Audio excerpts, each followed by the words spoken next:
ॐ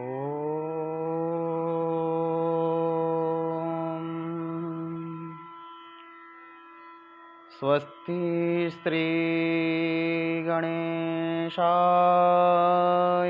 नमः। सरस्वत्यै नमः। श्रीवेदपुरुषाय नमः। श्रीगुरुभ्यो नमः। श्रीमाता पितृ चरणकमलेभ्यो नमः। श्रीद्वारिकाधीश्वराय नमो नमः। सर्वेभ्यः नमो नमः। सर्वमित्रों को जय श्री कृष्ण।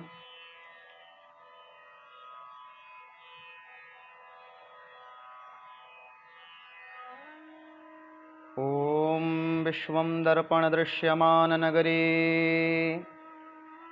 तुल्यं निजान्तर्गतम् पश्यन्नात्मनि मायया बहिरिवोद्भूतं यथा निद्रया। यः साक्षात् कुरुते प्रबोधसमये स्वात्मानमेवाद्वयम् तस्मै श्री गुरुमूर्तये नम इदं श्री दक्षिणामूर्तये।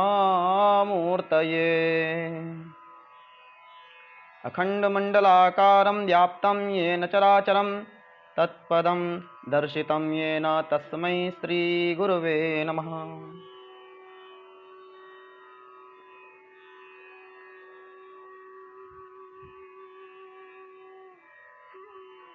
वयं सर्वे जानीमः अद्य दिवसे श्री विष्णुपुराणान्तर्गत 30 दिवसे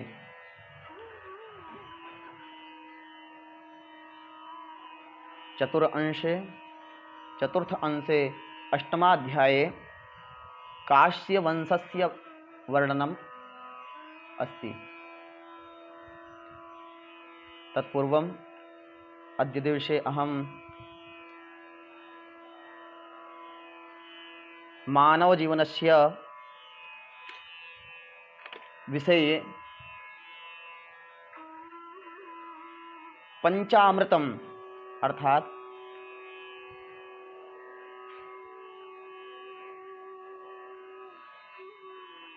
परम श्रद्धेय श्री रामसुखदास स्वामी वर्याः तेन साधनामृतं पंचामृतवचनात्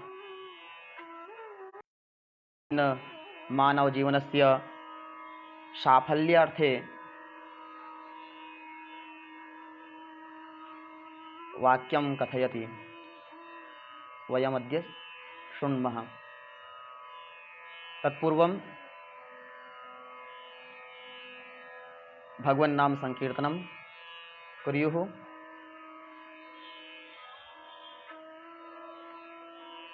जैसा कि हम सभी लोग जानते हैं कि यह क्रम श्री विष्णु पुराण का क्रम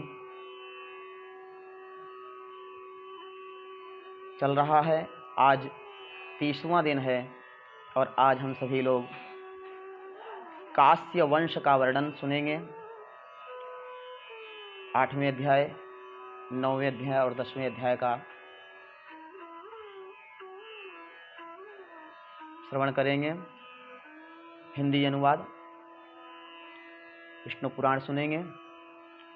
उसके पूर्व आज हम लोग सुनते हैं परम श्रद्धेय श्री स्वामी जी रामसुखदास जी महाराज ने मानव जीवन के सफलता के लिए जो एकामृत, द्वयामृत, त्रयामृत, चतुष्टयामृत और पंचामृत नाम का साधना बताया है कि इन भिन्न भिन्न अलग अलग अमृत वचनों को यदि कोई भी मानव जीवन में उतारता है तो वह एक साधना से उसका मानव जीवन सफल हो जाता है। आइए हम सभी लोग सुनते हैं। सबसे पहले पंचामृत को सुनते हैं। पंचामृत वचन क्या है? सबसे पहले बाबा तुलसीदास जी ने बताया है रामचरितमानस में। उसी बात को हम लोग साधना के रूप में माने, स्वीकारें। भगवान यत्र तत्र सर्वत्र हैं, पर किस रूप में है? 5 रूप में। 5 रूप में बता रहे हैं। कौन कौन सा? सबसे पहले बाबा तुलसीदास जी को सुनते हैं। वे कहते हैं, ईश्वर अंश जीव अविनाशी, चेतन अमल सहज सुख राशि। तो यहाँ पर स्वामी जी कहते हैं कि मैं स्वयं सर्वकाल में भगवान का अंश हूँ। ऐसा जो जीव ईश्वर का अंश समझता है, ईश्वर अंश जीव अविनाशी, या संसार में रहने वाला मनुष्य, वह जब यह सोचता है कि स्वयं सर्वकाल में भूत भविष्य वर्तमान आदि से अंत तक रहने वाला वह भगवान ही है, ब्रह्म ही है, परमात्मा ही है, उसी का हम सब अंश हैं, ऐसा मानता है। दूसरा, मैं सर्वकाल में अविनाशी हूँ, ऐसा मैं ही उस ब्रह्म का अंश हूँ और मेरा कभी विनाश होने वाला नहीं है। मुझ में, तुझ में, सब में वही आत्मा है, उस आत्मा का कभी विनाश नहीं हो सकता। वह जो मैं आत्मा है, आत्मामय है, उसका कभी विनाश नहीं होता। वह मैं अविनाशी हूँ। और यह मैं कह रहा है, जो यह जो बोल रहा है, यह जो शरीर बैठा है, जो सुन रहा है, फिर वो कौन है? बोले ये सब विनाश वस्तुएं हैं। ये सब जो शरीर है, ये नाशवान शरीर है। शरीर का नाश होता है, नाम मिटता है, परंतु भगवान का जो नाम है, जो कल्याणवाचक नाम है, वह सतत रहता है। उसी के नाम के प्रभाव से यह विनाशकारी शरीर को धन्य करना, मानव जीवन को सफल बनाने के लिए यह दूसरा ध्येय शब्द साधना अमृत वचन कि मैं सर्वकाल में अविनाशी हूँ, यह आत्मा कभी नहीं मरता। भगवद गीता में भगवान श्री कृष्ण कहते हैं आत्मा के विषय में कि आत्मा को नैनं छिन्नन्ति शस्त्राणि नैनं दहति पावकः न चैनं क्लेदयन्त्यापो न शोषयति मारुतः। इस आत्मा को न अस्त्र शस्त्र कोई मार सकता है, न अग्नि ही सुखा सकता है। यह अजर अमर है, सर्वत्र है, यही अविनाशी है। फिर तीसरा, मैं सर्वकाल में चेतन हूँ। चेतनता, जो जड़ जो दिख रहा है, वृक्षों में हरियाली, वह आत्मा जीव में भी है, वृक्ष में भी है, प्राणी मात्र के अंदर उस चेतनता के कारण वह चेतनता भी मैं हूँ। सर्वकाल में चेतन जो है वह भगवान चेतन है, और ऐसा मानना, ये तीसरा अमृत वचन है साधना में। और चौथा, मैं सर्वकाल में अमल हूँ, मल रहित, निर्मलीकृत्य, जिसमें मल दोष नहीं है, निर्दोष हूँ। सर्वकाल में मैं निर्दोष हूँ, अमल। फिर पांचवा है, मैं सर्वकाल में सहज हूँ। भगवान सहज हैं और सुख राशि हैं, सुख देने वाले। यह हुआ पंचामृत। फिर बोले कि इसको तो बड़ा कठिन है, अपने आप को मैं निर्विकार हूँ, मैं अविनाशी हूँ, मैं भगवान का अंश हूँ, सभी जानते हैं, लेकिन इसका मानना बड़ा कठिन है। ये तो जो ऐसा मानने लगता है तो आत्मा और परमात्मा में कोई अंतर नहीं है। आत्मा में ही परम शब्द लग गया है तो परमात्मा हो गया, दिव्य शब्द लग जाएगा तो दिव्यात्मा हो जाएगा, महान आत्मा लग जाएगा तो महात्मा हो जाएगा। तो तत्त्वमसि, यह ध्येय वाक्य, वेद वाक्य, तुम वही हो, अहम ब्रह्मास्मि, मैं वही हूँ, तो ये बहुत बड़ा है। ये वेदांत का वाक्य है।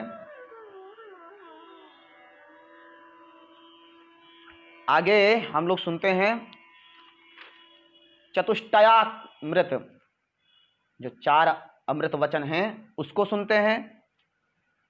ऐसा मान लेना, भगवान का जो मानव जीवन जो सफल करना चाहता है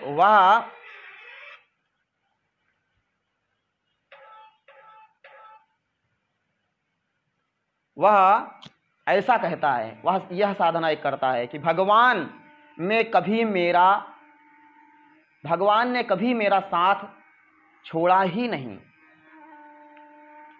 ऐसा मानना, भगवान ने कभी मेरा साथ छोड़ा ही नहीं, हमेशा मेरे साथ रहते हैं, हर पल रहते हैं। प्रायः सभी लोग जानते हैं भगवान के बिना हम अधूरे हैं, और हमारे साथ भगवान रहते हैं, और भगवान कभी मेरा साथ छोड़ते ही नहीं, और भगवान कभी मेरा साथ छोड़ेंगे ही नहीं, और भगवान कभी मेरा साथ छोड़ सकते ही नहीं। ऐसा दृढ़ विश्वास रखने वाला मनुष्य, मानव भी अपना जीवन सफल बना लेता है। कैसे? हम बताएंगे अपने जीवन के चरित्र, अपने अनुभव मैं अपना बता रहा हूँ। प्रायः सभी के साथ कुछ न कुछ ऐसा अघटित घटता है। तो आज मैं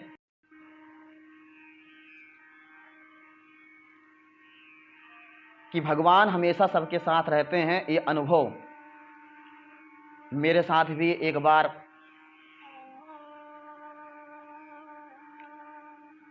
जेतपुर गुजरात में है, वहाँ पर भागवत सप्ताह चल रही थी। परम पूज्य ब्रह्मचारी श्री नारायणानंद जी महाराज कथा व्यास के रूप में सुना रहे थे द्वारका शारदा पीठम में, और 16 किलोमीटर जेतपुर से एक यजमान थे श्री हरीश भाई करके, उन्हीं के यहाँ रुके हुए थे ब्रह्मचारी जी, और कथा का जो पंडाल लगा हुआ था वह 15 से 16 किलोमीटर दूर था। और यही बीच में मैं भागवत पाठ कर रहा था, और एक दिन ऐसे हमारे छोटे भाई हैं जयराम पांडे, वो सुन रहे हैं। उनको ये अच्छी तरह याद है कि उस समय वह व्यासपीठ पर ही पूज्य ब्रह्मचारी जी का मोबाइल दूरवाणी यंत्र भूल आए, और साथ में कुछ पात्र, साधारण पात्र नहीं था, वह चांदी का पात्र था, और आकर के यहाँ आए तो खैर पात्र तो ठीक है, लेकिन सबसे ज़्यादा आवश्यकता जो होती है वो दूरवाणी की होती है, मोबाइल का। तो पूछा गया कि महाराज जी का मोबाइल कहाँ है? तो पता चला रे कौन फ़ोन कर रहे हैं, तो घंटी तो जा रही है लेकिन कहाँ रह गया? तो पता चला लगता है वहीं रह गया। और यजमान की गाड़ी में उठाया, 2 व्हीलर गाड़ी, वो कोई गाड़ी रही, डिस्कवर करके गाड़ी थी। मैंने हीरो गाड़ी पहले चलाया था, लेकिन डिस्कवर गाड़ी के बारे में जानकारी नहीं था, और उठाया कि मैं लेके आता हूँ। 15-16 किलोमीटर यूँ गया यूँ आ गया, और उठाया गाड़ी, चल दिया, निकला, और रास्ते में गया तो कम से कम 10 किलोमीटर की दूरी में लगभग सीधी रोड थी। अब दोपहर का समय था, और मैं गाड़ी, उसमें 4 गियर लगते थे, मुझे जानकारी नहीं थी गाड़ी के गियर के बारे में। वो गाड़ी तो शायद मैं पहली बार चला रहा था डिस्कवर करके, तो उसमें मैंने 3 गियर लगाया और एक्सीलेटर, फुल एक्सीलेटर दिया, और गाड़ी सीधे जाती रही, और एकदम से वहाँ मोड़ आ गया। कोई छोटा सा स्टेशन भी था वहाँ मोड़ पे, मोड़ आया और उधर से एक 4 व्हीलर गाड़ी आई और मैंने क्लच दबा करके एक्सीलेटर कम किया। और जब उस समय चल रहा था, क्या लगता है गाड़ी जब उड़ा रहे थे, ऐसा लग रहा था जैसे कि वो गाना उस समय चल रहा था, धूम मचाले वाला, माइंड में। ये सारी चीज़ें अभी हमारा बताने का मतलब आज मैं क्यों बता रहा हूँ, क्योंकि उस समय यह बात शायद ब्रह्मचारी जी को भी ना पता हो, मेरे भाई जयराम के अलावा और उन यजमान श्री हरीश भाई के अलावा नहीं पता हो, लेकिन जीवन में कई बार अघटित घटता है।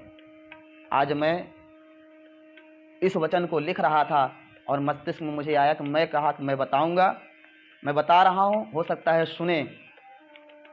और आप लोग भी कभी गाड़ी तेज़ नहीं चलाना चाहिए, लेकिन प्रथम बार और लाने की जल्दी कि वो छूट गया, कोई दूसरे का हाथ न लग जाए, यह सोचते हुए गाड़ी भगाते हुए जैसे ही अचानक मोड़ आया, राइट साइड मोड़ आया और वहाँ से एक 4 व्हीलर गाड़ी निकलता है और मैं क्लच दबा करके धीम करता हूँ। 80 के ऊपर गाड़ी चल रही थी और एकदम से धीम होता है और मैं चौथा गियर लगा करके क्लच छोड़ता हूँ तो गाड़ी एकदम से झटका से आगे जाने लगता है। तो मैं कूद जाता हूँ, मैं कूद करके कई पलटी मारता हूँ, कई पलटी,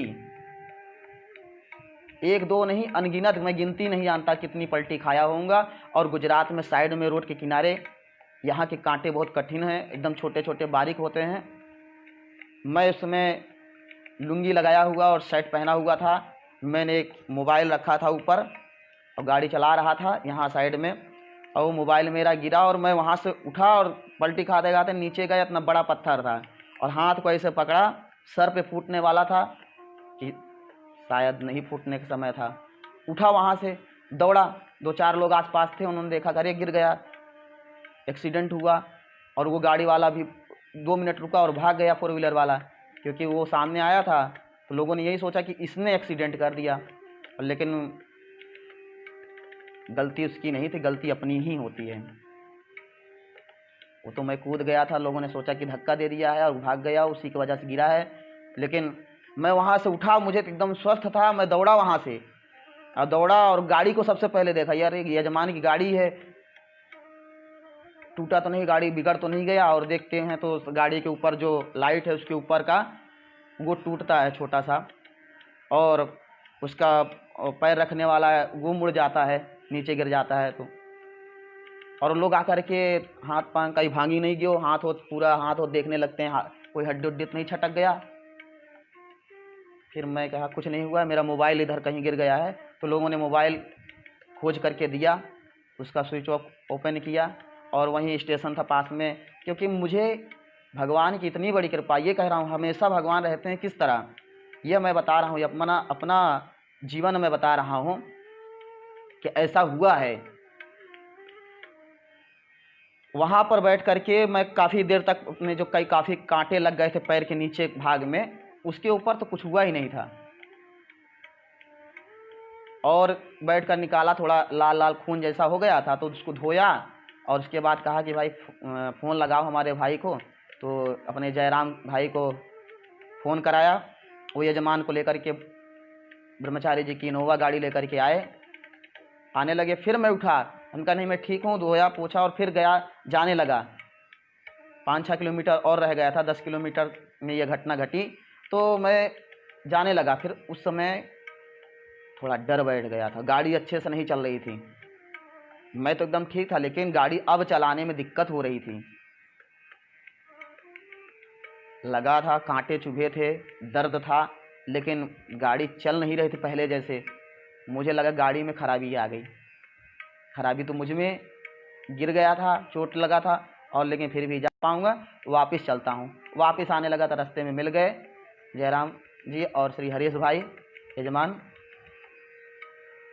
उन्होंने गाड़ी लिया और तुरंत हमको गाड़ी पे बैठा करके और जयराम ड्राइवर के साथ में गाड़ी लेकर के गए वहाँ पर पंडाल में।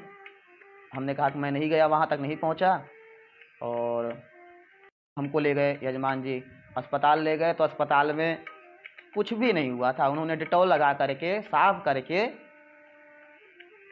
एकदम फ्रेश कर दिया। और ब्रह्मचारी जी को भी नहीं पता चला, कि आज तक नहीं पता चला, किसी को नहीं पता चला मेरे भाई के अलावा मैं सोचा कि मैं भगवान श्रीमद् भागवत का पाठ कर रहा था, भगवान की कृपा से मेरी रक्षा हुई। नहीं तो इतनी स्पीड में गाड़ी चलाने वाला कई बार ऐसे सभी के साथ प्रायः होता ही होगा। द्वारिका नगरी में गोमती घाट है, वहाँ पर साल भर में बड़े से बड़े 20 से 25 साल के महीने में जो वहाँ ज्वार भाटा समुद्र का किनारा है, कोई न कोई उसमें चला ही जाता है, खींच ही लेते हैं। तो बहुत छोटी की बात है कि 2003 के हमारे स्वामी जी के सानिध्य में रहता था परम पूज्य दंडी स्वामी श्री सदानंद जी महाराज जी के सानिध्य में। वो गुरुदेव मध्याह्न काल में विश्राम में चले जाते थे, तो हमारे साथ वहाँ पर ऋतुराज भाई करके थे, वे जाते थे, और एक पांडे जी का लड़का था दीपक करके, वह थोड़ा तैराकी में थोड़ा तेज था, गोमती जी में जा कर के तैरता था, और पानी घट रहा था दोपहर में एक समय, तो वहाँ भी हमारी रक्षा पहले हो चुकी है द्वारिकाधीश जी के। ऐसा ही हम तो जानते हैं भगवान ने रक्षा किया है, और भगवान ही रक्षा करते हैं। जब हमारे पास ऐसा विचार, ऐसा सोच रहता है कि भगवान हर क्षण हमारे साथ हैं, उस समय मेरे को क्या पता मेरे साथ भगवान है कि नहीं है, लेकिन यह सारी चीज़ें जीवन में हमेशा हमारे लिए तो ये होगा कि हमारी रक्षा क्यों हुई, किस उद्देश्य से हुई, मैं यहाँ पर क्यों, क्या कहने के लिए आया हूँ, क्या कह रहा हूँ। यह समय है, लॉकडाउन हुआ है तो क्या हुआ, भगवान का नाम तो हर क्षण लिया जा सकता है, पाठ किया जा सकता है, और यह श्री विष्णु पुराण है, यह तो ये कहिए कि अच्छा समय चल रहा है कि हम लोग रोज़ घर बैठे आप लोगों के समक्ष होकर के हम पढ़ रहे हैं, आप लोग सुन रहे हैं, और कुछ नया नया जानने सुनने को मिल रहा है। तो श्रद्धेय श्री स्वामी श्री राम सुखदास जी बता रहे हैं, यह चतुष्टयामृत कि भगवान कभी भी मेरा साथ छोड़ सकते ही नहीं। और फिर त्रयामृत है, उसमें यह साधना करना है, यह भगवान को मानना है कि भगवान के नाते किसी का भी बुरा नहीं समझूंगा। ऐसा मनुष्य को, प्राणी मात्र को, सभी को समझना चाहिए कि मैं किसी का बुरा नहीं समझूंगा, भगवान के नाते किसी का बुरा नहीं चाहूँगा, कम से कम भगवान के नाते तो मैं नहीं चाहूँगा, और भगवान के नाते किसी का भी बुरा नहीं करूँगा। जब इस तरह सोचता है, कम से कम भगवान के नाते, अपने नाते यानी कि फला के नाते कुछ झूठ बोल देता है, लेकिन किसी को अहित करने में भी यदि भगवान को सोचे कि मैं भगवान के नाते किसी का अहित न करूं। ये तो हुआ त्रयामृत। अब द्वयामृत जो है वो क्या है, वो बोलते हैं मैं केवल भगवान का हूं, ऐसा भाव, मैं स्वयं भगवान का हूं और किसी का नहीं हूं। संसार में सभी हैं, भाई हैं, बहन हैं, माता हैं, पिता हैं, संबंध है, मौसी बुआ, सब संसार में संबंध हैं, लेकिन इन सब में भगवान का हूँ, मैं सिर्फ हूँ भगवान का, और केवल भगवान ही मेरे हैं। यह भाव द्वयामृत है, पहले मैं भगवान का हूँ और केवल भगवान भी मेरे ही हैं। एकामृत क्या है, एकामृत वचन, यह संपूर्ण संसार सर्वकाल में एक भगवान ही है। पूरे संसार में हर क्षण में, भूत भविष्य वर्तमान में एक भगवान ही है, उनके सिवा और कुछ भी नहीं है। यह भाव बड़े बड़े संत साधु पुरुष भी यह भाव रखते हैं, बताते हैं कि सब हम लोग भी सुने हैं कि भगवान कण कण में व्याप्त हैं, परंतु जो साधु होते हैं, गृहस्थ में भी संत होते हैं, वे इस भाव को मानते हुए क्या कहते हैं, श्री राम मैं सब जग जानी, करहूँ प्रणाम जोरी जुग पानी। पानी मतलब अवधी भाषा में पानी, कर, हाथ जोड़ करके प्रणाम करते हैं।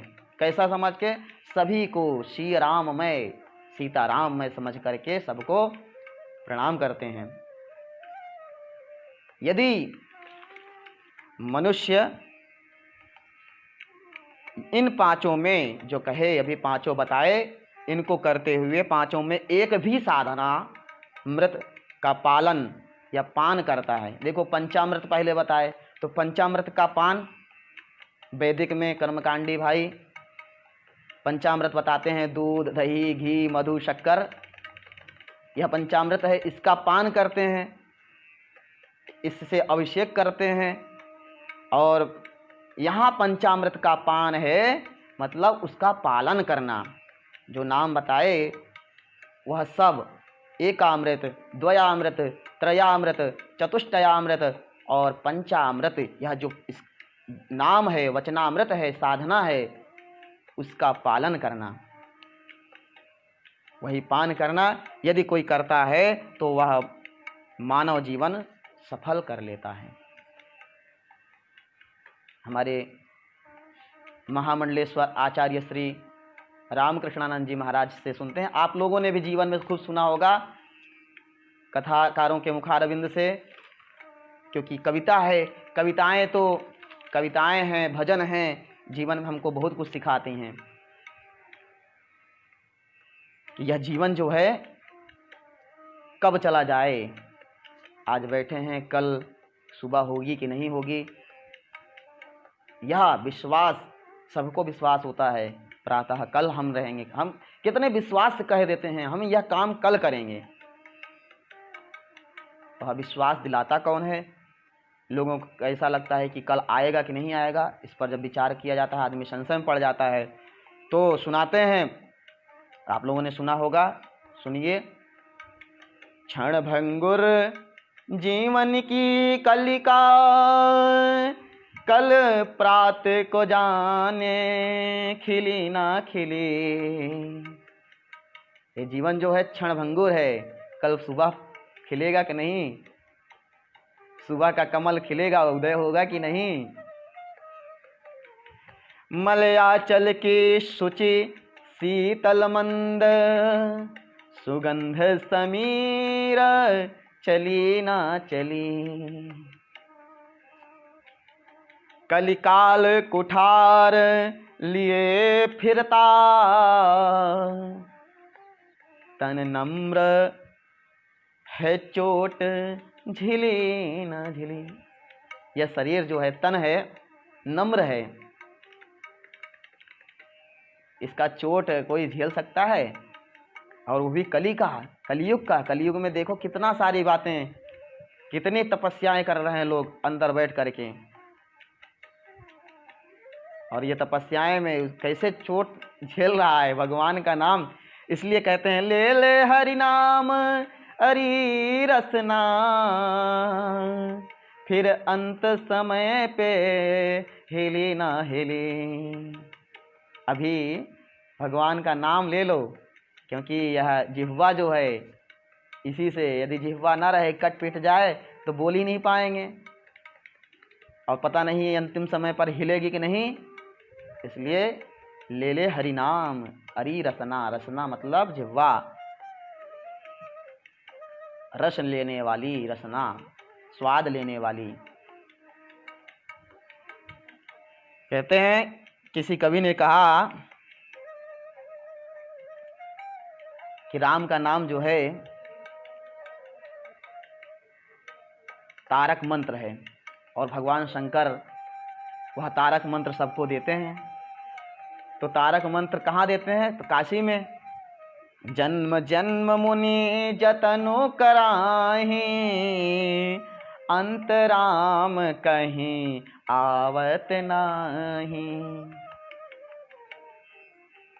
हमारे सबके कल्याण के लिए ऋषि मुनियों ने बहुत सारे उपचार विधि बताए हैं, परंतु जो राम का नाम है वह अभ्यास करते रहेंगे, बोलते रहेंगे, तभी अंत समय पर आ जाए, नहीं तो अंत समय अंतराम कही आवत नहीं। अंत में पता नहीं राम का नाम आए या ना। जासु नाम बल शंकर काशी, देत सब ही सम गति अविनाशी। शंकर में शंकरवासी भोलेनाथ, काशीवासी, काशी में वास करते हैं ना विश्वनाथ महादेव, पूरे विश्व के नाथ महादेव, और वहीं पर तो देते हैं काशी की मुक्ति के लिए लोग काशी में जाते हैं ना मरने के लिए। वही अविनाशी सभी को गति देते हैं।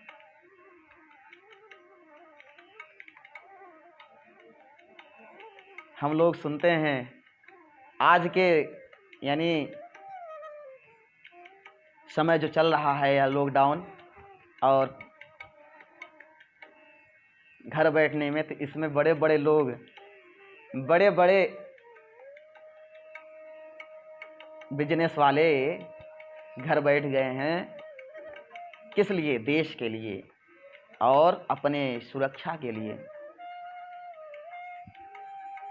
फिर भी उनको टेंशन सता रहा है, नाम नहीं आ रहा है। उनको तो यही सता रहा है, रात गंवाई टेंशन में और दिवस बैंक बुलाए। रात भर टेंशन कर रहे हैं, बिजनेस अभी भी ऑनलाइन बिजनेस, और साग मार्केट वाले भाई लोग भी साग सब्जी बेच रहे हैं। खाने के लिए लोग 2 पैसा रखे हैं, जाते हैं सब्जी लाते हैं और वो पैसा इकट्ठा करके सोच रहे हैं बैंक में जा कर के इसको डिपॉजिट कर दें।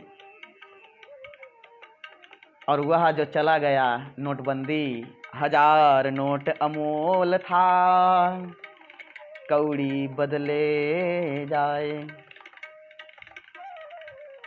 अमोल, जिसका मोल नहीं था, ऐसे 1000 का नोट। 1000 भैया बहुत बड़ा था, हमारे लिए तो 100 ही ठीक है, 100 से हमारा खर्चा चल जाएगा। अब बैंक बंद देख के, अब ऐसे लॉकडाउन में बैंक बंद रहे तो यह देख के दिया गरीबा रोए। सब गरीब ही तो हो गए हैं, अब गरीबा लोग रो रहे हैं कि भाई हाथे में जेब में कौड़ी नहीं, उधार न देता कोई। अगर जेब में 1 रुपया नहीं है तो किसी उधार की आशा मत रखना। यह समय में सब गरीबा रो रहे हैं कि बैंक बंद है, बैंक खुले तो कुछ लें और कुछ डालें, यही टेंशन करते हैं। यह सारी बातें कहते हुए आइए हम सब लोग भगवान नाम लेते हैं, जो भगवान का सार है। भगवान का नाम राम का, चाहे राम कहो, चाहे कृष्ण, चाहे सीताराम कहो, चाहे राधे श्याम कहो। आइए हम लोग भगवान का नाम लेते हैं। सीताराम राम राम, सीताराम राम राम, सीता राम राम राम, सीताराम राम राम, राधे श्याम श्याम श्याम, राधे श्याम श्याम श्याम, राधे श्याम श्याम श्याम, राधे श्याम श्याम श्याम। सीताराम राम राम, सीताराम राम राम, सीताराम राम राम, सीताराम राम राम, राधे श्याम श्याम श्याम, राधे श्याम श्याम श्याम। माधव मुरली धारी, राधे श्याम श्यामा श्याम, माधव मुरली धारी, राधे श्याम श्यामा श्याम। मोहन मुकुंद मुरारी, राधे श्याम श्यामा श्याम, मोहन मुकुंद मुरारी, राधे श्याम श्याम श्याम, राधे श्याम श्याम श्याम, राधे श्याम श्याम श्याम। सीताराम राम राम, सीताराम राम राम, पत्थर की ऋषि पत्नी तारी, सीता राम राम राम। राजा राम राम राम, सीता राम राम राम। सीता राम राम राम, सीता राम राम राम। राधे श्याम श्याम श्याम, राधे श्याम श्याम श्याम। बोलिए सियावर रामचंद्र भगवान की जय। श्री कृष्ण सरकार की जय। वृंदावन बिहारी लाल की जय। पवन सुत हनुमान की जय। श्री द्वारिकाधीश की जय। राजा रणछोड़ की जय। जगद्गुरु शंकराचार्य जी महाराज की जय। वासुदेव जी महाराज की जय। नंदी स्वामी जी महाराज की जय। ब्रह्मचारी जी महाराज की जय। सब भक्तन की जय, सब संतन की जय। जय जय श्री राधे, जय जय द्वारिकाधीश। नमः पार्वती पतये, हर हर हर महादेव। सब भक्तन की जय जय जय। आइए हम सभी लोग श्री विष्णु पुराण में प्रवेश करते हैं। आज काश्य वंश का वर्णन सुनते हैं।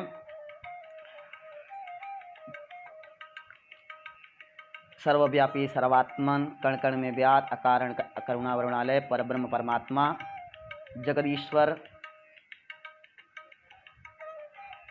रामभद्र सरकार के श्री चरणों में कोटि साहब प्रणाम करते हुए, सदगुरुदेव भगवान को प्रणाम करते हुए, माता पिता को प्रणाम करते हुए, गुरुजनों को प्रणाम करते हुए, आचार्य वृंद, विद्वत वृंद, माताओं बहनों, फेसबुक के घनिष्ठ मित्रों और यत्र तत्र प्रसारित करने वाले भी मित्रों, जो शेयर करते हैं, जो सुनते हैं, जो सही बात में अपना समय व्यतीत करते हैं, जो संस्कृत में अपना कल्याण देखते हैं, संस्कृतमय हैं, ऐसे संस्कृतज्ञ विद्वान को प्रणाम, आचार्यों को प्रणाम। अपना कल्याण करने वाले और सभी का कल्याण कराने वाले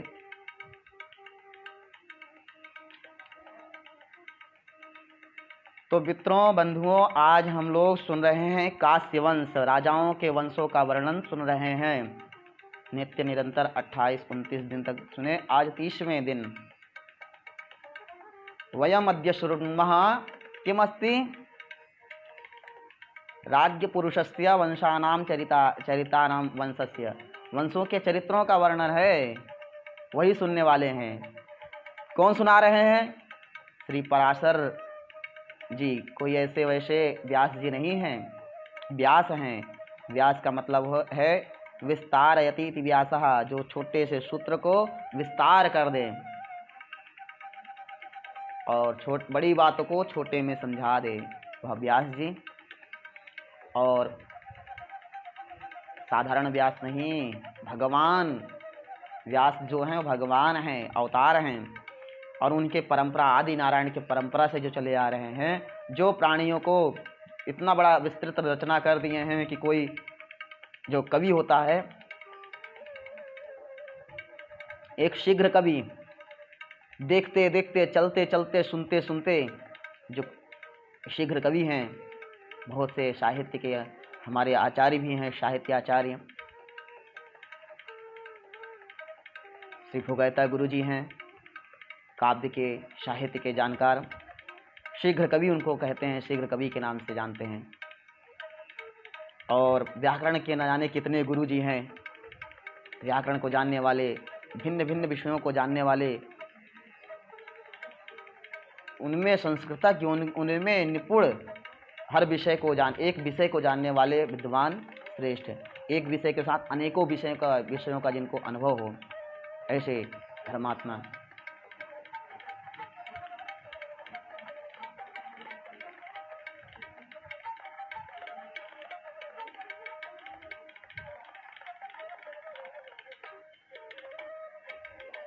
वंशों की जो चल रहा है परंपरा, हम लोगों ने सुना कि मनवंतर, कितने मनवंतर हैं, उनके वंशों के बारे में, राजा सगर के बारे में। अब आगे हम लोगों ने ययाति के बारे में भी, नहुस, सब राजाओं का वर्णन आएगा, आ रहा है, हम लोग सुन रहे हैं। कल हम सभी लोगों ने जमदग्नि का सुना। जमदग्नि भगवान परशुराम का, रेणुका माता की रेणुका माता का वर्णन सुना। आज हम लोग काश्य वंश, पुरुरवा का वंश चल रहा है, इक्ष्वाकु वंश चल रहा है। मैत्रेय मुनि ने कहा है कि आपने चंद्रवंश का वर्णन बताया, आप सूर्यवंश का वर्णन बताया, आप चंद्रवंश का वर्णन सुनाइए। तो चंद्रवंश में सभी जानते हैं कि भगवान कृष्ण चंद्र आए हैं, रामचंद्र भी भगवान चंद्रवंशी ही हैं, सूर्यवंश हैं, कोई अलग नहीं, सूर्य और चंद्र अलग नहीं है। हम लोग सुन रहे थे चंद्रमा का पुत्र बुध इला से उत्पन्न हुआ, जो पुराणों में नाम आया है, वर्णन आया है। तो आज हम लोग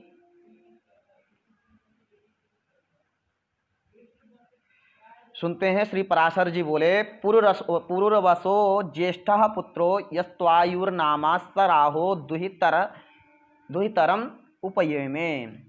अर्थात श्री पराशर जी बोले, आयु नामक जो पुरुरवा का ज्येष्ठ पुत्र था, पहले बताया ना ज्येष्ठ कई पुत्र हुए पुरुरवा के, उनमें महान महान लोगों का नाम गिना रहे हैं जिनमें भगवान का अवतरण हुआ है। बाकी तो सब इधर उधर भटक रहे हैं, किसका संसार में होते हैं, आते हैं, चले जाते हैं। आज का थोड़ी संसार है, संसार तो 4,32,000 वर्ष का था कलयुग, उससे डबल द्वापर युग, उससे डबल त्रेता से डबल सतयुग। अब इतने इतने लाखों लाख वर्ष में न जाने कितने लोग हुए, कितने कवि हुए, कितने लोगों ने कितने प्रकार से रामायण शतकोटि अपारा, 100 करोड़ रामायण लिख दिया। राम जी का चरित्र फिर भी नहीं लिखा गया, पूरा नहीं किया जा सकता है। उन्हीं के वंशों में हम लोग सुन रहे हैं कि जो पुरुरवा थे उनके बड़े पुत्र राहु हुए। राहु की कन्या से, आयु नामक पुत्र था, उसने राहु की कन्या से विवाह किया। कौन? आयु ने राहु की कन्या से विवाह किया। उससे उसके 5 पुत्र हुए, जिनके नाम क्रमशः नहुस, छत्रवृद्ध, रंभ, रजि और अनेना ये थे। छत्रवृद्ध के सुहोत्र नामक पुत्र हुआ और सुहोत्र के काश तथा गृत्समद नामक 3 पुत्र हुए। किसके? सुहोत्र के। और सुहोत्र किसके पुत्र थे? छत्रवृद्ध के। अब छत्रवृद्ध किसके पुत्र थे? वे थे आयु के जो विवाह हुई थी कन्या से, उनके जो 5 आयु के पुत्र थे। अब 5 पुत्रों में नहुस के बाद छत्रवृद्ध। अब छत्रवृद्ध का वंश बता रहे हैं, नहुस का छोड़ दिए, रंभ, रजि और अनेना ये 4 जो हैं इनका भी छोड़ दिए। तो अब यहाँ आ गया कि छत्रवृद्ध के सुहोत्र के काश तथा गृत्समद। अब यहाँ काश्य का वर्णन हो गया, यहाँ पे छत्रवृद्ध के पहले काश्य। अब गृत्समद का पुत्र शौनक चातुर्वण्य का प्रवर्तक हुआ। जो छत्रवृद्ध के 3 पुत्र थे, काश और गृत्समद, उस गृत्समद का जो पुत्र था पुत्र शौनक चातुर्वर्ण का प्रवर्तक हुआ। चारों वर्णों का, चारों तरफ सनातन है 4 वर्ण, उसका स्थापना षण्मताचार्य एवं अलग अलग मतों की स्थापना जो करे, ऐसे ही चारों वर्णों का स्थापना जो है उस समय शौनक ने किया। शौनक आदि 88,000 ऋषि एकत्रित हुए ना, ऐसा सुनने का था ना कथा में। तो अब काश्य का पुत्र काशीराज और काशेय हुआ, काश्य का पुत्र काशेय हुआ काशीराज। उसके राष्ट्र के दीर्घ तपा के धन्वंतरी नामक पुत्र हुआ। बड़ा गूढ़ है, धन्वंतरी समुद्र मंथन में प्रकट हो रही हैं और यहाँ नामकरण, राजाओं में भी धन्वंतरी राजा हो चुके हैं। इस धन्वंतरी के शरीर और इंद्रियां जरा आदि विकारों से रहित थीं तथा सभी जन्मों में यह संपूर्ण शास्त्रों का जानने वाला था। वह धन्वंतरी नहीं जो अमृत कलश लेकर के आए थे, यह राजा हुए। वंशों का वर्णन सुन रहे हैं, उनमें राजा हुए। पूर्व जन्म में भगवान नारायण ने उसे यह वर दिया था कि काशी राज के वंश में उत्पन्न होकर तुम संपूर्ण आयुर्वेद को 8 भागों में विभक्त करोगे, ऐसा वर दिया था, और यज्ञ भाग के भोक्ता होगे। धन्वंतरी का पुत्र केतुमान, केतुमान का पुत्र भीमरथ, और भीमरथ का पुत्र दिवोदास था, तथा दिवोदास का पुत्र प्रतर्दन हुआ। प्रतर्दन, ये सारे वंशों के नाम हैं, उसको हम लोग सुनते चले, क्योंकि सबका एक पीछे बहुत रहस्य है। रहस्य ये है कि वो राजाओं का वर्णन उपनिषदों में भरा हुआ है। इन्हीं राजाओं का वर्णन, पूरी विस्तृत जानकारी जानना होगा तो वेदांत पढ़ना होगा, और उपनिषद जितनी शाखाएं, जितने वेद की शाखाएं हैं उतनी उपनिषद, और यत्र तत्र उपनिषद लुप्त भी हो चुकी हैं, इसलिए बहुत से राजाओं का वंशों का भी लुप्त हो चुका है। लेकिन यहाँ पर पराशर मुनि ने संक्षेप में बता रहे हैं, इसका मतलब यहाँ उनका वर्णन है कि वे साधारण नहीं हैं, भगवान उनके वंशों में आए हैं, इसलिए बहुत प्राचीन है पुराण। और बीच में लोगों ने इनके साथ छेड़छाड़ किया और संशय होता है कि कौन से पुराण 18 पुराण हैं, परंतु देवी भागवत और यह विष्णु पुराण में जो 18 पुराण बताए गए उनके नाम पूर्व में गिना दिए गए हैं। उसके बाद भी उपपुराण और औपपुराण वे भी व्यास जी ने ही लिखे हैं। दिवोदास का पुत्र प्रतर्दन हुआ, उसने मद्रश्रेण्य वंश का नाश करके समस्त शत्रुओं पर विजय प्राप्त की थी, इसलिए उसका नाम शत्रुजित हुआ। दिवोदास ने अपने इस पुत्र प्रतर्दन से अत्यंत प्रेमवश वत्स वत्स कहा था, इसलिए इसका नाम वत्स हुआ। अत्यंत सत्यपरायण होने के कारण इसका नाम ऋतध्वज हुआ। तदनंतर इसने कुवलय नामक अपूर्व अश्व प्राप्त किया, इसलिए यह इस पृथ्वी तल पर कुवलय अश्व नाम से विख्यात हुआ, कुवलाश्व। अत्यंत इस वत्स के अलर्क नामक पुत्र हुआ, जिसके विषय में यह श्लोक आज तक गाया जाता है। 60 वर्ष सहस्राणि 60 वर्ष शतानि च अलर्काद परो नान्यो बुभुजे मेदिनीम युवा। पूर्व काल में अलर्क के अतिरिक्त और किसी ने भी 66 सहस्त्र वर्ष तक युवावस्था में रहकर पृथ्वी का भोग नहीं किया। यह श्लोक विष्णु पुराण में उद्धृत है 8वें अध्याय में, 8वें अध्याय के चौथे अंश के 8वें अध्याय के 17वां श्लोक। बाकी सब पद्य में लिखा हुआ है। तस्याप्यलर्कस्य सन्नति नाम भवदात्मजः सन्नतेः सुनीतस्तस्यापि सुकेतुस्तस्माच्च धर्मकेतुर्जज्ञे।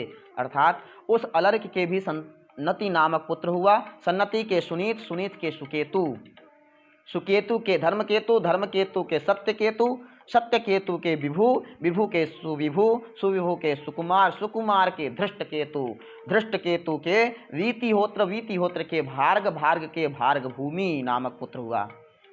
भार्गभूमि से चातुर्वण्य का प्रचार हुआ। इस प्रकार काश्य वंश के राजाओं का वर्णन हो चुका। अब रजि की संतान का विवरण सुनो। यह काश्य वंश है। महाराज पुरुरवा के वंशों का वर्णन और काशीराज का वंशों का वर्णन सब में अलग अलग यत्र तत्र प्राप्त होते हैं, लेकिन पुराणों में काश्य के नाम से वंशों का वर्णन हम सभी लोगों ने यहाँ सुना। आगे कहते हैं महाराज रजि और उनके पुत्रों का चरित्र सुनते हैं। श्री पराशर जी सुनाते हैं।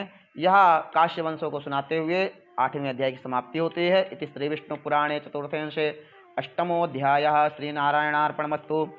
ओम श्रीमन्नारायणाय नमः। अथ 9मोऽध्यायः। श्री पराशर उवाच रजेस्तु पंचपुत्र शतान्यतुलबल पराक्रमशारान्यासन। महाराज रजि के अतुलित बल पराक्रमशाली 500 पुत्र थे। श्री पराशर जी बोले, एक बार देवासुर संग्राम के आरंभ में एक दूसरे को मारने की इच्छा वाले देवता और दैत्यों ने ब्रह्मा जी के पास जाकर पूछा, भगवान, हम दोनों के पारस्परिक कलह में कौन सा पक्ष जीतेगा? तब भगवान ब्रह्मा जी बोले, जिस पक्ष की ओर से राजा रजि शस्त्र धारण कर युद्ध करेगा उसी पक्ष को विजय होगी। तब दैत्यों ने जाकर रजि से अपनी सहायता के लिए प्रार्थना की। इस पर रजि बोले, योत्स्येहं भवतामर्थे यद्यः मम रजयाद भवतामिन्द्रो भविष्यामित्याकर्ण्येर्तत्तैरभिहितम्। अर्थात यदि देवताओं को जीतने पर मैं आप लोगों का इंद्र हो सकूं तो आपके पक्ष लड़ सकता हूं। यदि हम लोग देवताओं को हरा दें और दैत्य जीत जाते हैं तो उसका मुझे राजा बना देना, इंद्र बना देना, तो मैं लड़ता हूं। यह सुनकर दैत्यों ने कहा, हम लोग एक बात कहकर इसके विरुद्ध दूसरी तरह का आचरण नहीं करते। हमारे इंद्र तो प्रहलाद जी हैं, अपने कुल का नाम बता रहे हैं। दैत्यों के कुल प्रहलाद जी हैं, बड़ा नाम है ना, हिरण्यकश्यपु, हिरण्याक्ष, ये दैत्य कुल भगवान के द्वारपाल वही लोग आए हैं और वह जो कुल परंपरा चल रही है। कश्यप अदिति, दिति के जो पुत्र हैं दैत्य कुल के, वही सब लोग, तो वही लोग अदिति के पुत्रों से लड़ रहे हैं, देवताओं से के ऊपर विजय प्राप्त करना चाहते हैं। पर ऐसे महान महान राजा हुए जिनसे सहायता मांगने के लिए दैत्य कुल के लोग भी आए, देवताओं ने भी सहायता मांगी है। यह सुनकर दैत्यों ने कहा, हम लोग तो एक बात कह के उसके विरुद्ध नहीं तरह का आचरण नहीं करते। हमारे इन तो प्रहलाद जी हैं और उन्हीं के लिए हमारा यह संपूर्ण उद्योग है। ऐसा कहकर जब दैत्य राज चले गए तो देवताओं ने भी आकर राजा से उसी प्रकार प्रार्थना की और उनसे भी उसने वही बात कही। तब देवताओं ने यह कहकर कि आप ही हमारे इंद्र होगे, रजि को आप ही हमारे इंद्र होगे, देवताओं ने तो कह दी। तब देवताओं ने होगे उसकी बात स्वीकार कर ली। अतः रजि ने देवसेना की सहायता करते हुए अनेक महान अस्त्रों से दैत्यों की संपूर्ण सेना नष्ट कर दी।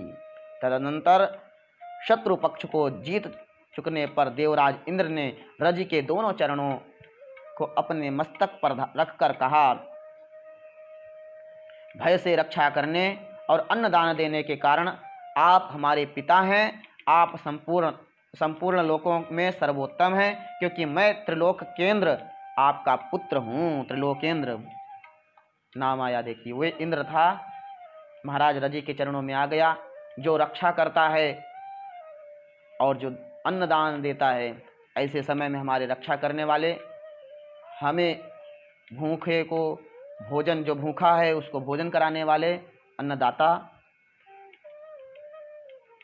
वही साक्षात भगवान ही हैं, ऐसा कह सकते हैं। क्योंकि भगवान तो आत्मा, आप भी हम सब में अविनाशी है ना। यह शरीर तो नाशवान है लेकिन आत्मा अविनाशी है, वही परमात्मा है। परम आत्मा वही है जो दूसरे को भोजन कराता है, जो दूसरे की रक्षा करता है, सद्धर्म की रक्षा करता है। अतः इंद्र ने बताया कि मैं त्रिलोकेंद्र आपका पुत्र हूं। इस पर राजा ने हंसकर कहा, अच्छा ऐसा ही सही। अब तो भाई राजा ने तो ये पहले कहा था, यही बात वचन दैत्यों से कहा था, यही देवताओं से कहा था कि मैं यदि जीतता हूँ मैं लड़ूंगा एक ही शर्त पर, मुझे इंद्र पद दे दो। तो यह सुना गया, देखा गया कि रजि महाराज जीत चुके हैं और देवताओं ने तो अब देवताओं के जो राजा इंद्र हैं, त्रिलोकेंद्र, वो आकर के कहते हैं कि आप तो हमारे पिता हो और मैं आपका पुत्र हूं। अब यहाँ पर राजा हंसने लगे कि भाई मैंने पहले कहा था कि मैं तो इंद्रपद लेने वाला हूँ। तो उन्होंने शत्रु पक्ष को भी नाना प्रकार की चाटु वाक्य युक्त अनुनय विनय का अतिक्रमण करना उचित नहीं होता। फिर स्वपक्ष की बात ही क्या है।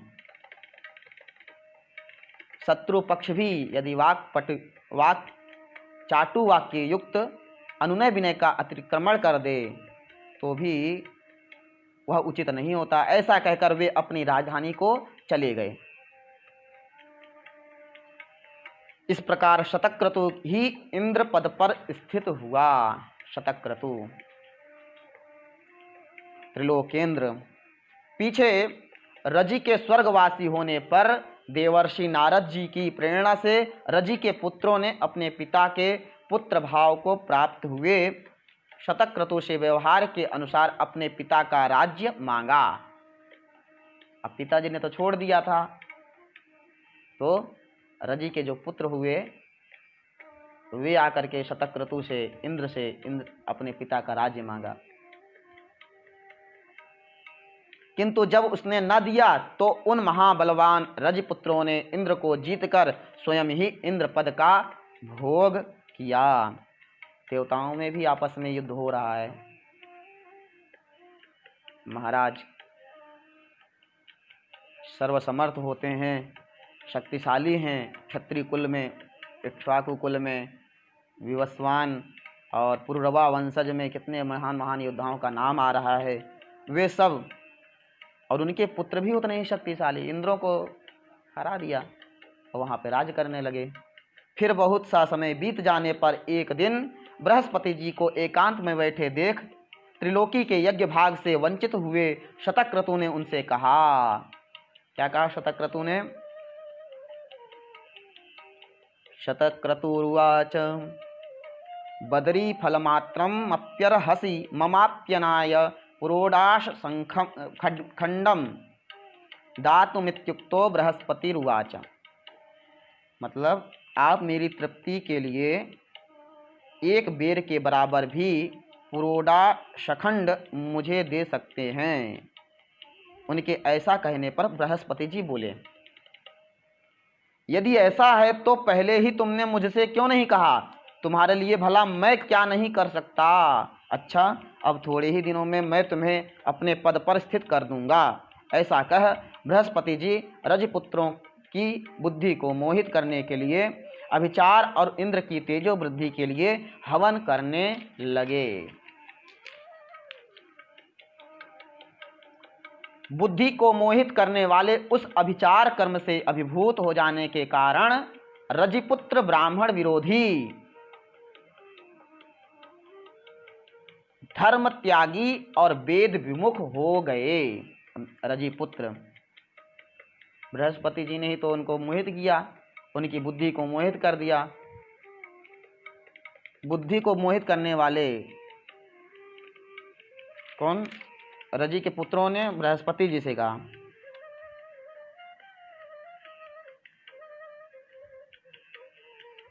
अच्छा हाँ, बृहस्पति जी ने रजि पुत्रों के बुद्धि को मोहित करने के लिए अभिचार और इंद्र की तेज वृद्धि के लिए हवन किया। बृहस्पति जी ने किया। अब उनकी बुद्धि मोहित हुई तो यहाँ पे ये क्या हुआ कि रजि के पुत्र जो हैं वो ब्राह्मण विरोधी, धर्म त्यागी और वेद विमुख हो गए। तब धर्माचारहीन हो जाने से इंद्र ने उन्हें मार डाला। जब तक धर्म है तब तक उनकी प्राणों की रक्षा थी, वो बलवान थे।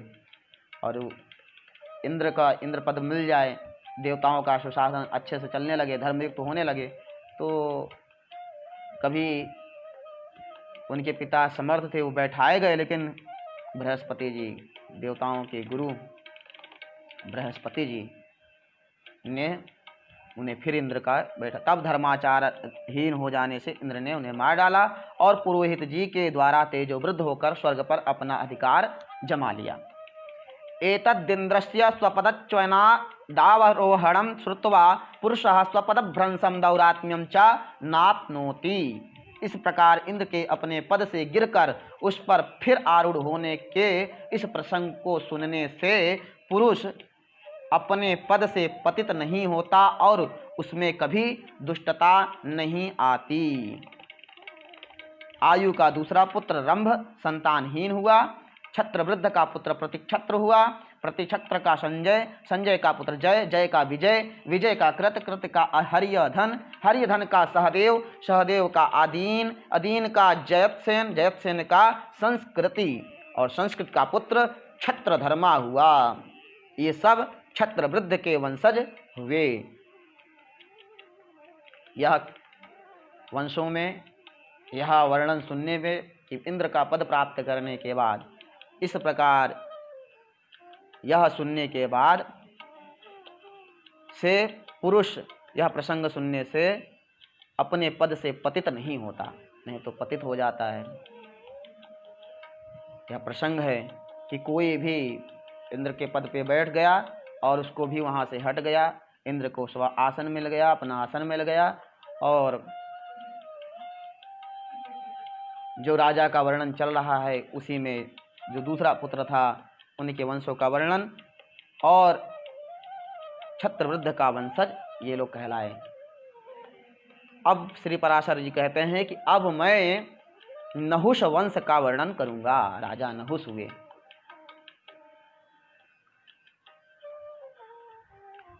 इतना कह करके इस 9वें अध्याय की समाप्ति करते हैं। इति श्री विष्णु पुराणे चतुर्थंशे 9मोऽध्यायः। श्री नारायणार्पणमस्तु। अब 10वें अध्याय में बताते हैं श्री पराशर जी ययाति का चरित्र। श्री पराशर जी बोले नहुष के यति, राजा नहुष का वर्णन, वंशों का वर्णन, और उसमें ययाति का चरित्र सुनाएंगे। पहले किन के पुत्र हुए नहुष, उनका नाम आ गया। नहुष के यति, यति, ययाति, संयाति, आयाति, बियाति और कृति नामक ये 6 पुत्र राजा नहुष के हुए। यति, ययाति, संयाति, आयाति, बियाति और कृति विक्रमशाली पुत्र थे। यति ने राज्य की इच्छा नहीं की, इसलिए ययाति ही राजा हुआ। ययाति ने शुक्राचार्य की पुत्री देवयानी और वृषपर्वा की कन्या शर्मिष्ठा से विवाह किया था। उनके वंश के संबंध में यह श्लोक प्रसिद्ध है।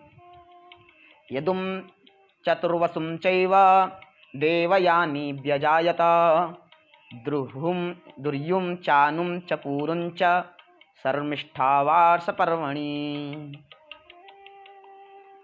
अर्थात देवयानी ने यदु और तुर्वसु को जन्म दिया तथा वृषपर्वा की पुत्री शर्मिष्ठा ने द्रुह्यु, अनु और पूर को उत्पन्न किया। राजा लोग होते थे प्रायः 2-2 पत्नियां, और यहाँ तक तो एक राजा हुए जिनका वर्णन आया था, निमि राजा। निमि हुए, उनके 50 कन्याएं, सब भगवान के वंश। इसमें लिखा नहीं भगवान थे आकर के ऐसी लीला करते हैं। तो यहाँ जो ययाति थे उनकी 2 पत्नियां देवयानी और शर्मिष्ठा। देवयानी से यदु, तुर्वसु को जन्म दिया और शर्मिष्ठा ने द्रुह्यु, अनु और पुरु को उत्पन्न किया। ययाति को शुक्राचार्य के शाप से असमय ही वृद्धावस्था ने घेर लिया था। शुक्राचार्य, ये भी कथा सुना ही होगा आप लोगों ने कि कैसे शुक्राचार्य ने उनको ससुराल में रहते हुए कैसे मोह के लिए कैसे उनको श्राप दिया। पर यहाँ पर बता रहे हैं कि वृद्धावस्था को घेर लिया था शाप से ही, और अन्य पुराणों में अन्य जगह विस्तृत इसका वर्णन मिलता है। पीछे शुक्र जी प्रसन्न होकर कहने पर उन्होंने अपनी वृद्धावस्था को ग्रहण करने के लिए बड़े पुत्र यदु से कहा, वत्स, तुम्हारे नाना जी के शाप से मुझे असमय ही वृद्धावस्था ने घेर लिया है। अब उन्हीं की कृपा से मैं उसे तुमको देना चाहता हूँ। अपनी वृद्धावस्था शरीर है वह अपने बड़े पुत्र को देना चाहते हैं। मैं अभी विषय भोगों से तृप्त नहीं हुआ हूँ, इसलिए 1000 वर्ष तक मैं तुम्हारी युवावस्था से उन्हें भोगना चाहता हूँ। इस विषय में तुम्हें किसी प्रकार की आनाकानी नहीं करनी चाहिए। किंतु पिता के ऐसा कहने पर भी यदु ने वृद्धावस्था को ग्रहण करना ना चाहा। तब पिता ने उसे शाप दिया कि तेरी संतान राज्य पद की योग्य नहीं है। फिर राजा ययाति ने तुर्वसु, द्रुह्यु और अनु से भी अपना यौवन देकर वृद्धावस्था ग्रहण करने के लिए कहा तथा उनमें से प्रत्येक के अस्वीकार करने पर उन्होंने उन सभी को शाप दे दिया। अंत में सबसे छोटे शर्मिष्ठा के पुत्र पुरु से भी वही बात कही तो उसने अति नम्रता और आदर के साथ पिता को प्रणाम करके उदारता पूर्वक कहा, यह तो हमारे ऊपर महान आपका अनुग्रह है। ऐसा कहकर पुरु ने अपने पिता को वृद्धावस्था ग्रहण कर उन्हें अपना यौवन दे दिया। राजा ययाति ने पुरु का यौवन लेकर समयानुसार प्राप्त हुए यथेच्छ विषयों को अपने उत्साह के अनुसार धर्मपूर्वक भोगा और अपनी प्रजा का भली प्रकार पालन किया। सम्यक च प्रजा पालनम अकरोत्। फिर विश्वाची और देवयानी के साथ विविध भोगों को भोगते हुए मैं कामनाओं का अंत कर दूंगा, ऐसा सोचते सोचते वे प्रतिदिन भोगों के लिए उत्कंठित रहने लगे और निरंतर भोगते रहने से उन कामनाओं को अत्यंत प्रिय मानने लगे। तदुपरांत उन्होंने इस प्रकार अपना उद्गार प्रकट किया, न जातु कामः कामानामुपभोगे न शाम्यते हविषा कृष्ण भूय एवाभिवर्धते। भोगों की तृष्णा उनके भोगने से कभी शांत नहीं होती, बल्कि घृताहुति से अग्नि के समान वह बढ़ती है। यत् पृथिव्यां व्रीह्यवं हिरण्यं पशवः स्त्रियः एकस्यापि न पर्याप्तं तस्मात् तृष्णां परित्यजेत्। संपूर्ण पृथ्वी में जितने भी धान्य, यव, सुवर्ण, पशु और स्त्रियां हैं वे सब एक मनुष्य के लिए भी संतोषजनक नहीं हैं, इसलिए तृष्णा को सर्वथा त्याग देना चाहिए। तृष्णा मृग तृष्णा।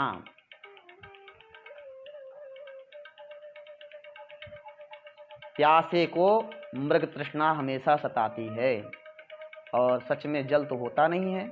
मृग तृष्णा का मतलब हुआ यदि प्यास लगा है, रेगिस्तान है, खाली स्थान है, बालू में, दूर से देखा जाए तो ऐसा भास होता है कि जल है।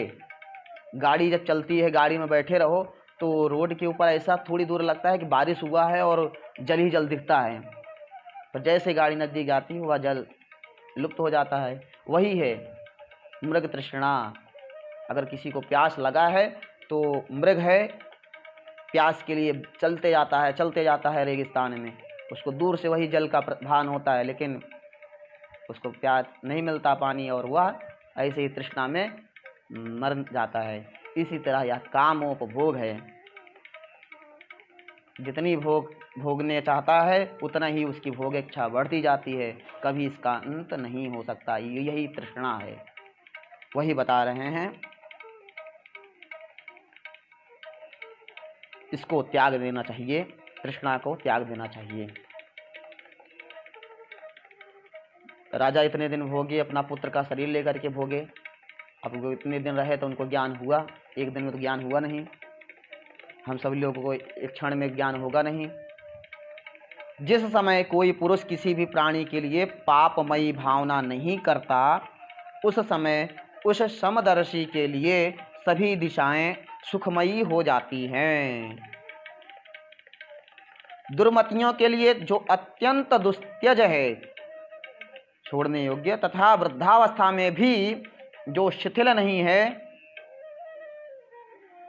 बुद्धिमान पुरुष उस तृष्णा को त्याग कर सुख से परिपूर्ण हो जाते हैं।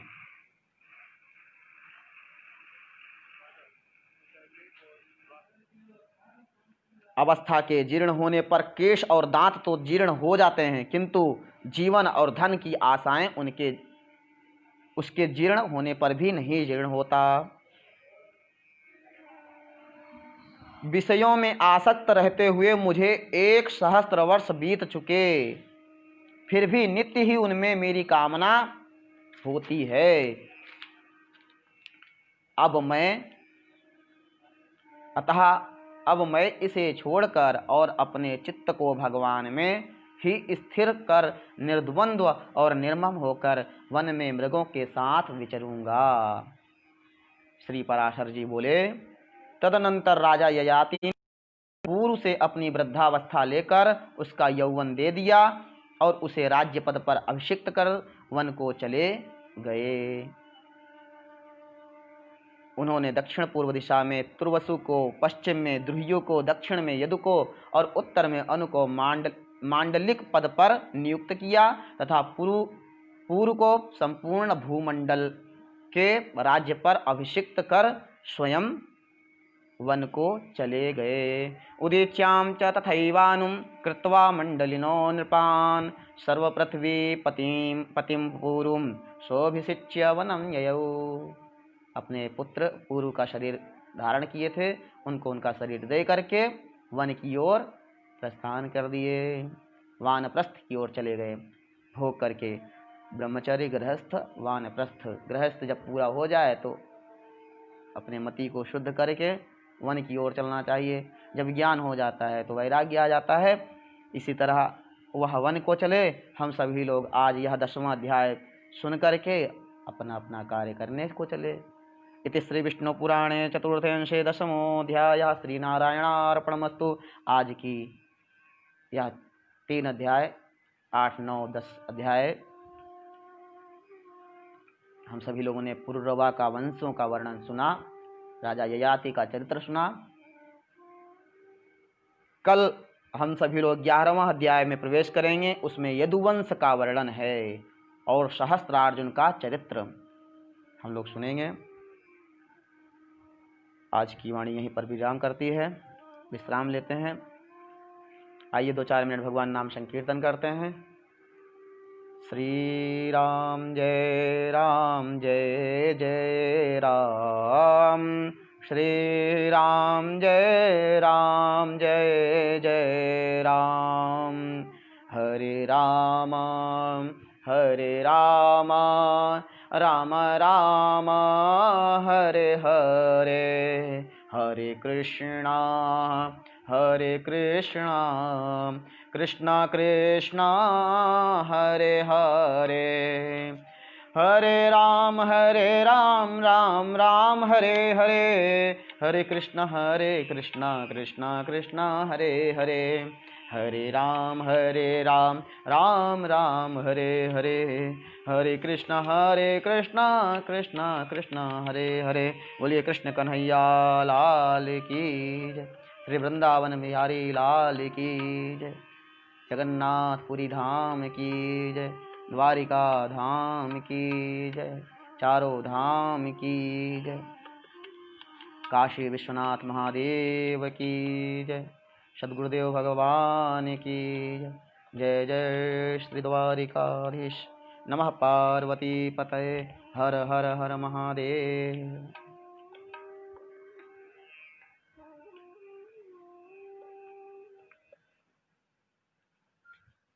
आज की उपस्थिति में